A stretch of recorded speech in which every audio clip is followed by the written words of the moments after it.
સુરતના પાંડેસરા વિસ્તારમાં નવજાતના મોતને લઈને થયો છે મોટો ખુલાસો। સગર્ભા પત્નીને ટેબ્લેટ આપી ગર્ભપાત કરાવ્યાનો ખુલાસો થયો છે। રાત્રે ગર્ભપાત કરાવીને બાળકને કૈલાશનગર ચોકડી પાસે ફેંકી દેવાયો હતો। પાંડેસરા પોલીસે આરોપી પિતા મેડિકલ સંચાલકની પણ ધરપકડ કરી છે। આ બંને આરોપીઓ સામે હાલ તો ગુનો નોંધી અને તપાસ શરૂ કરી છે।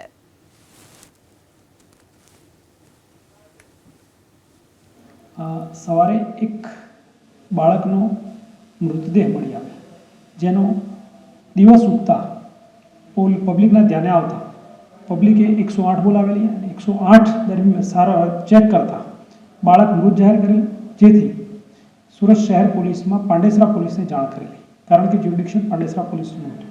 જેથી પાંડેસરા પોલીસ સ્ટેશને જગ્યા પર જે તપાસ કરતા કોઈ નવજાત જન્મેલ બાળકને ત્યજી દીધેલાનું જણાયેલ, જેથી તેની પીએમ કરાવવા સારું સિવિલ હોસ્પિટલમાં તેને ખસેડવામાં આવેલ અને સિવિલમાં આશરે 6 થી 7 મહિનાનું બાળક હોય તેવું પ્રાથમિક રીતે ધ્યાને આવેલ।